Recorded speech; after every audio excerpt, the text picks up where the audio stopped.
দর্শক, 21 রাতে সবাইকে স্বাগত জানাচ্ছি আমি অঞ্জন রায়। আমরা দেখছি যে সাম্প্রতিক আমরা যদি আমাদের অতীতের আগে তাকাই, আমরা দেখতে পাই মুক্তিযুদ্ধ থেকে আমাদের ভাষার লড়াই, প্রতিটি সংগ্রামে আন্দোলনে আমাদের ছাত্র নেতৃবৃন্দ বা ছাত্র সমাজ ছিলেন সর্বশীর্ষে। কিন্তু সাম্প্রতিক কালের নিকট অতীতে আমরা যদি তাকাই, আমরা দেখতে পাই যে ছাত্র সংগঠনগুলোর মধ্যে এক ধরনের অসহিষ্ণুতার জায়গা এসেছে। এবং সম্প্রতি সময় আমরা যখন সরকারের 1 বছরের অর্জনগুলো নিয়ে আলোচনা করছিলাম এবং সাফল্য নিয়ে কথা বলছি, তখনই আবার আমরা দেখলাম যে রাজশাহী পলিটেকনিক ইনস্টিটিউটের যে ঘটনাগুলো তা নিয়ে আবারও আলোচনায় আসছে ছাত্র রাজনীতি, আলোচনায় আসছে ছাত্র সংগঠনের আচরণ ইত্যাদি বিষয়। আর এই বিষয়গুলো নিয়ে আমরা পরস্পর বিরোধী তর্ক অনেক শুনছি, কিন্তু আদতে আমাদের ছাত্র রাজনীতি কোথায় দাঁড়িয়ে আছে? এবং যে ছাত্র রাজনীতি একসময় আলোর দিশারি ছিল, আমরা স্মরণ করতে পারি 90-এর গণঅভ্যুত্থানের কথা, যখন ছাত্ররা ঐক্যবদ্ধ হওয়ার পর বাধ্য করেছিলেন এক পর্যায়ে দুই নেত্রীকে ঐক্যবদ্ধ করতে। সেখান থেকে আজকে ছাত্র রাজনীতি এত অল্প সময়ে এত দূরে সরে গেল কেন? এই মূল প্রশ্নগুলো জানবার জন্য আজকে আমাদের আয়োজন। আর আজকে আমাদের সাথে সেই জন্য স্বভাবতই দুজন সাবেক ছাত্র নেতা আছেন এবং একজন ছাত্র রাজনীতির বাইরের মানুষও আছেন। আমি পরিচয় করে দিচ্ছি আমাদের অতিথিদের সাথে। নাসিরউদ্দিন অসীম, সাবেক ছাত্র নেতা এবং বর্তমানে মানবাধিকার সম্পাদক, বিএনপি।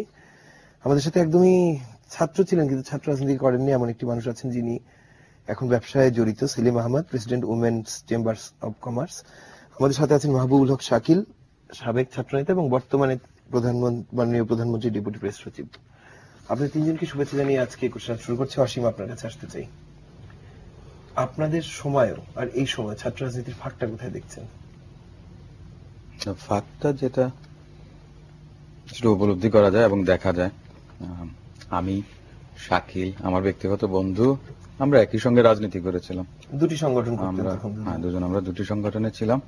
তারপরেও আমাদের মধ্যে আমার যতটুকু বিশ্বাস, বা অন্তত আমার সঙ্গে ব্যক্তিগতভাবে বা শাকিলের সঙ্গে আমি দেখেছি, অন্যান্য ছাত্র সংগঠন, শুধু যে আমি ছাত্রদল করতাম, শাকিল বাংলাদেশ ছাত্রলীগ করতো তা না, অন্যান্যদের সঙ্গে আমাদের একটা সুসম্পর্ক ছিল। রাজনৈতিক মতবিরোধ থাকতে পারে, প্রতিদ্বন্দ্বিতা থাকতে পারে, কিন্তু সহিংস কোনো কর্মকাণ্ড বা উশৃঙ্খল যে কোনো কিছু আমরা পরিহার করার অন্তত চেষ্টা করেছি, আন্তরিক ছিলাম। এখন যেটা হচ্ছে সময়ের যে পেরিয়ে এসছে অনেক দূর, মূলত মনে করেন আপনার যে 1991 সালে যখন বিএনপি সরকার ক্ষমতা এলো, বা তার পূর্বে আমি যেটা বলছি 90 সাল পর্যন্ত অন্তত এরশাদ বিরোধী আন্দোলন যেটা ছিল, সে সময় সবার মধ্যে একটা আপনার মামত্ববোধ ছিল, সহিষ্ণুতার একটা ভাব ছিল, কারণ সবারই একটা ইস্যু ছিল।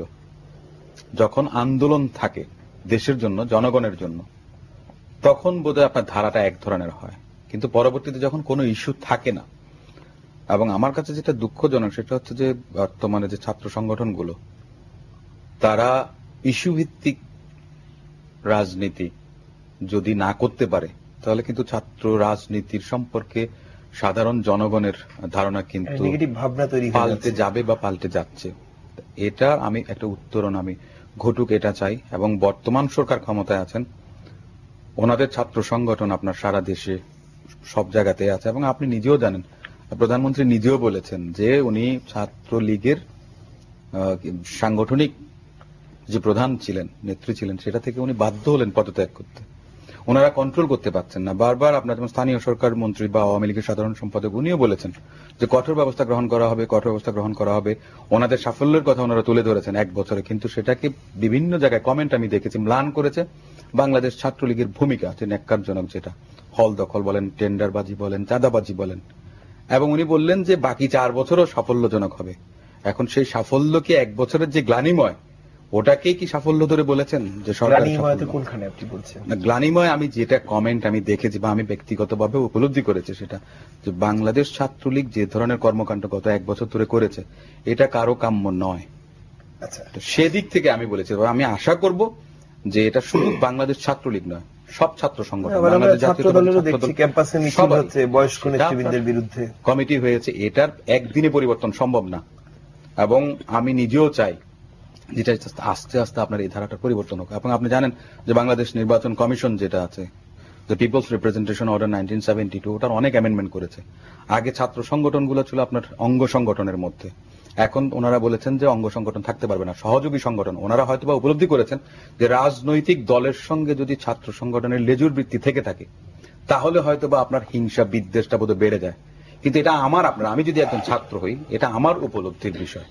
আমি যদি পরিবর্তিত না হই, আমার মধ্যে যদি আত্মশুদ্ধি না আসে, তাহলে কখনোই ছাত্র রাজনীতির যে পূর্বের যে গ্ল্যামার ছিল সেটা ফেরত আসবে বলে আমি মনে করি। শাকিল, আপনার কাছে আসছি। যেটি বলছিলেন অসীম, যে একই সময় আপনারা দুজন দুটি ছাত্র সংগঠনের নেতৃত্ব দিয়েছেন ক্যাম্পাসে, এবং সেই সময় আমরা দেখেছি মধুর ক্যান্টিনে অন্ততপক্ষে মধুতে উভয় সংগঠনের নেতৃবৃন্দের একটি পরস্পরের মধ্যে শ্রদ্ধাবোধের জায়গা, বা আমরা তথাকথিত যাদের আপনাদের দুই সংগঠনের বাইরে ছোট সংগঠন ভাবি বা বলে অভ্যস্ত, সেই সংগঠনের সাথেও আপনাদের এক ধরনের আন্তরিকতার জায়গা ছিল। এবং তার পরবর্তী অসীম যে কথাটি উল্লেখ করলেন, যে প্রধানমন্ত্রী নিজেও সতর্ক করেছেন, তিনি সরে গেছেন সাংগঠনিক নেতৃত্ব থেকে ছাত্রলীগের। এখানে আমি আসলে একটি জায়গা উল্লেখ করতে চাই প্রথমে, সেটি হচ্ছে যে জননেত্রী শেখ হাসিনা যখন জনগণের ভোটে নির্বাচিত হয়ে বাংলাদেশের প্রধানমন্ত্রীর দায়িত্ব নিলেন, সঙ্গত কারণেই তিনি যখন বাংলাদেশের প্রধানমন্ত্রী, তখন তিনি বাংলাদেশের মানুষ, ভোটার, যারা ওনাকে ভোট দিয়েছেন উনি তাদের প্রধানমন্ত্রী, যারা ওনাকে ভোট দেননি, ওনার দলকে ভোট দেননি, উনি তাদেরও প্রধানমন্ত্রী অবশ্যই। এবং সেই জায়গাটিতে দাঁড়িয়েই কিন্তু উনি ছাত্রলীগের সাংগঠনিক নেত্রীর পদ থেকে সরে এসছেন। বিষয়টি এমন না যে ছাত্রলীগের এমন কোন কর্মকাণ্ড হয়েছে যে কর্মকাণ্ডের কারণে উনি সরে এসছেন। আমি বলবো এটি ওনার রাজনৈতিক উদারতা। যখন তিনি বাংলাদেশের প্রধানমন্ত্রী, তখন তিনি বাংলাদেশের সব মানুষের প্রধানমন্ত্রী, সব ছাত্রের প্রধানমন্ত্রী।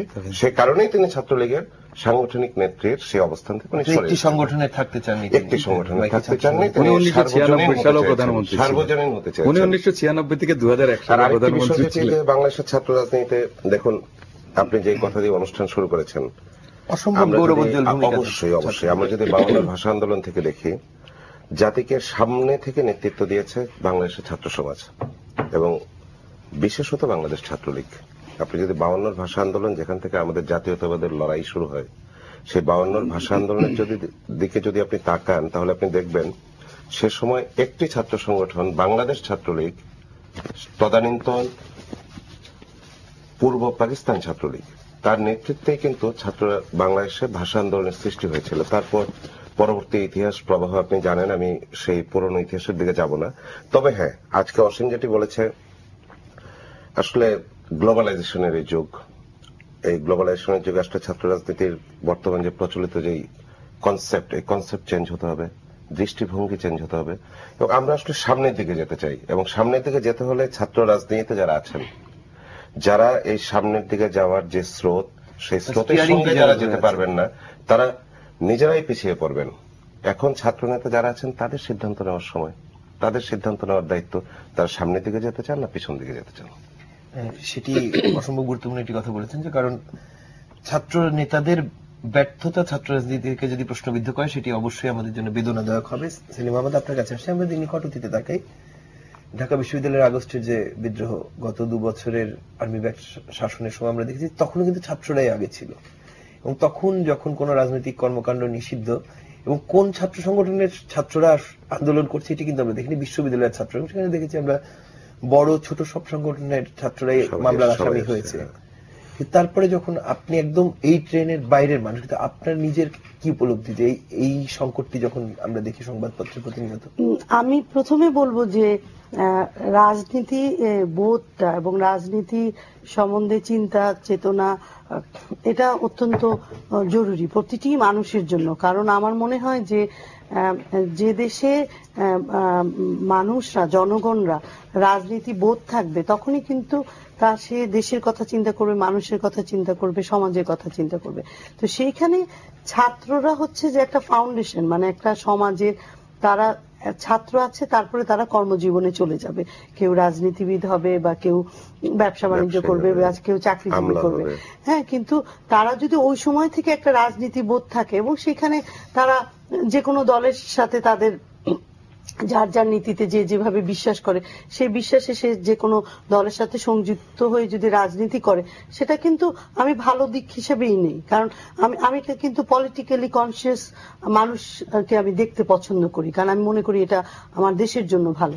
কিন্তু এখন এই সচেতনতাটা কিসের জন্য? এটা কি যেটা উনি বললেন কিছুক্ষণ আগে, যে আগে যেমন ছিল ইস্যু ভিত্তিক, 52তে ইস্যু ছিল, 69 ইস্যু ছিল, 71 ইস্যু ছিল, প্রতিবারই কিন্তু ইস্যু ভিত্তিকই, 90তে ইস্যু ছিল, এবং আপনি যদি দেখেন যে তত্ত্বাবধায়ক সরকারের সময়। না, যখন যে বিএনপি যখন নিয়াজউদ্দিন সাহেবকে তত্ত্বাবধায়কের প্রধান হিসেবে নিল, তখন কিন্তু ছাত্ররাও কিন্তু তখনও প্রোটেস্ট করেছিল যে ওই সময়টাও কিন্তু বিএনপি নেয়নি, ইয়াজউদ্দিন সাহেব ওনার নিজের এখন এই রাজনৈতিক অবস্থানে চলে না, গেছে, যখন তিনি বিএনপি নেতা বটে। বিএনপি ইমিডিয়েট প্লাস গভর্নমেন্ট ছিল, বিএনপির হাতে ক্ষমতা ছিল। আমরা কিন্তু মানে খুব ফেয়ার কথা বলবো। আপা বলছেন যে ইয়াজউদ্দিন সাহেব এবং বিএনপির ভোট প্যাচটা উনি বুঝছেন না। ইয়াজউদ্দিন সাহেব তো বিএনপিরই নমিনেটেড আপা যেটা ছিলেন। বলতে চাচ্ছেন যে বিএনপি ইয়াজউদ্দিন সাহেবকে ব্যবহার করেছিলেন, তাই তো? বা জি আপা, জি উনি তো বলেন। ওনার সাংবিধানিক ক্ষমতা ছিল, যাই হোক, ঠিক আছে। কিন্তু সেই জায়গাটায়, কারণ আমরা কিন্তু ওইভাবেই দেখি যে ওই সময় এটা ছিল। হ্যাঁ, কারণ আমি একজন জনগণ, আমার নিজস্ব অধিকার আছে আমার কথা বলার। তো সেইখানে আমার কাছে মানে যে ছাত্রদের এই যে সচেতনতা, এটার জন্য কিন্তু আমরা দেশই উপকৃত হয়েছি। প্রতিবার ছাত্ররা এরকম একটি ভূমিকা নিয়েছিল বলে কিন্তু আমরা দেশ উপকৃত হয়েছি। কিন্তু সেইখানে যখন এইরকম ঘটনা এখনকার দিনে হচ্ছে, সেটা কিন্তু আবার দেশের জন্য ক্ষতিকারক। কারণ এই জন্য ক্ষতিকারক, এই জন্য যে যেটা উনিও বললেন শাকিল সাহেব, যে এখন বিশ্বায়নের যুগ।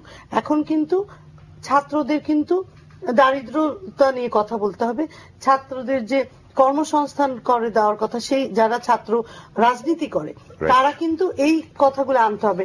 পরিবেশের যে আমাদের ক্লাইমেট চেঞ্জ, এই কথাগুলি নিয়ে কথা বলতে হবে।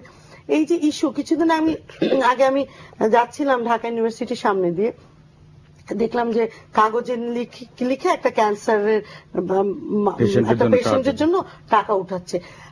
আমি নিজে গাড়ি থামিয়ে নিজে নেমে অর্থটা দিলাম, এবং আমার এত ভালো লাগছিল যে এই যে ছাত্ররা এই কাজগুলি করছে। তো আমাদের ছাত্রদেরকে এই জায়গাগুলিতে নিয়ে আসতে হবে, এবং এইটা নিয়ে আসার ব্যাপারে আমি মনে করি এই যে দলগুলি আছে, দলগুলির যারা প্রধান আছে, তাদেরও একটা ভূমিকা আছে যেটা করতে হবে। অসীম, আপনার কাছে আসছি দায়িত্বের জায়গা। এখন শাকিল সরাসরি রাজনীতি করছেন না, আমরা তাকিয়ে দেখি, কিন্তু আপনি সম্প্রতি অভিনন্দন পাওয়ার ঘটনা যে আপনি বিএনপির কেন্দ্রীয় সম্পাদক মন্ডলীর সদস্য হয়েছেন, অন্যতম সম্পাদক ও মানবাধিকারের মধ্যে একটি দায়িত্ব। আপনি আপনার জায়গা থেকে কিভাবে দেখছেন যে এখন ক্যাম্পাসে কিন্তু ছাত্র দলেরও এক ধরনের, আমরা প্রতিদিনই ছবিটা দেখছি বা এক ধরনের বিদ্রোহ দেখছি ছাত্র দলের বিরুদ্ধে, যে ভিতরে ভিতরে ঘটছে।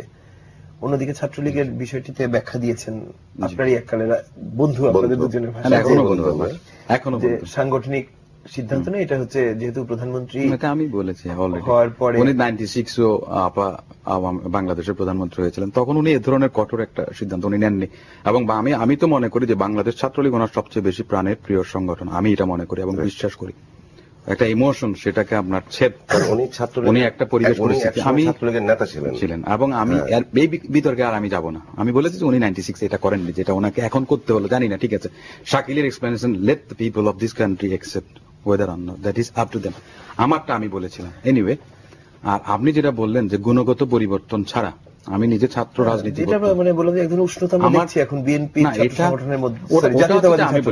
ছাত্র দলের সাম্প্রতিককালে নতুন একটা কমিটি হয়েছে। কমিটি একটা বড় ছাত্র সংগঠন, আপনার 100 জন 150 জন বা 200 জন আপনি যদি করেন, আরো তো অনেকে থাকে বাদ পড়ে তাদের তবে তাদের যে আপনার যেটা বললেন যে মিছিল, পাল্টা মিছিল, স্লোগান, এই ধরনের, আমি মনে করি যে এটাও পজিটিভলি ফেস করা উচিত। বাংলাদেশ জাতীয়তাবাদী দলের নেতারা আছেন, ছাত্র বিষয়ক সম্পাদক আছেন, বিএনপির মহাসচিব আছেন, এমনকি বিএনপি চেয়ারপারসন দেশনেত্রী বেগম খালেদা জিয়া আছেন, যাওয়ার জায়গা আছে। আপনি আপনার এটা আপনার কি বলে, আপনার পজিটিভলি স্টেপ বাই স্টেপ আপনি দেখেন, তারপরে এই বিষয়টা। এবং আপনি যেটা বললেন যে আমি নিজেও হতাশ, কিন্তু ছাত্র সংগঠনগুলোর কর্মকাণ্ডে আমি নিজেও হতাশ। আমার স্মরণ আছে, আমি যখন ঢাকা বিশ্ববিদ্যালয়ের সভাপতি প্রার্থী ছিলাম 93 শেষ দিকে, প্রয়াত পররাষ্ট্রমন্ত্রী মুস্তাফিজুর রহমান সাহেব, উনি আমাকে বলেছিলেন যে ঢাকা বিশ্ববিদ্যালয়ের যদি আমি সভাপতি হয়, তারপরে যেন আমি আর ছাত্র রাজনীতি না করি, আমার অন্তত একটা প্রফেশনাল কোয়ালিফিকেশন দরকার আছে। এবং আমি আজকে এটা খুব ভালো করে উপলব্ধি করছি যে আমি যদি প্রফেশনাল না হতাম, তাহলে আমি হয়তো বা আমার পার্টির জন্য বা আমার দেশের জন্য বা সাধারণ মানুষের জন্য অন্তত আমি এখন কন্ট্রিবিউট করতে পারবো। এই জিনিসটা কিন্তু সবারই মনে রাখা উচিত যে আপনার ছাত্র রাজনীতিতে, দীর্ঘদিন ছাত্র রাজনীতিতে থাকা উচিত না, এটা আমি বিশ্বাস করি। সেক্ষেত্রে আরেকটি প্রশ্ন সম্পূরক এসে যায় যে এখন আসলে ছাত্রলীগ যেরকম একটি বয়স সীমা বেঁধে দিয়েছেন আপনারা, বোধহয় সেক্ষেত্রে বোধহয় ছাত্র দলের কোনো বয়স সীমার জায়গাটি নেই। যেটি নিয়ে এক ধরনের উষ্ণতা আছে কর্মীদের মধ্যে। আমি আশা করি যে আমাদের নেত্রীও এ ব্যাপারে আপনার আগামীতে পদক্ষেপ নেবেন এবং যত শীঘ্র সম্ভব, এবং এটা রেগুলার স্টুডেন্ট দিয়ে সব সময় আপনার এটা হওয়া উচিত, এবং আপনার স্টুডেন্টশিপ চলে যাওয়ার পরে আর ছাত্র রাজনীতি করতে দেওয়া উচিত না। তাহলে হবে কি, আপনার যেমন আমি ছাত্র রাজনীতির সঙ্গে যদি 10 বছর 20 বছর ধরে আমি থাকি, তাহলে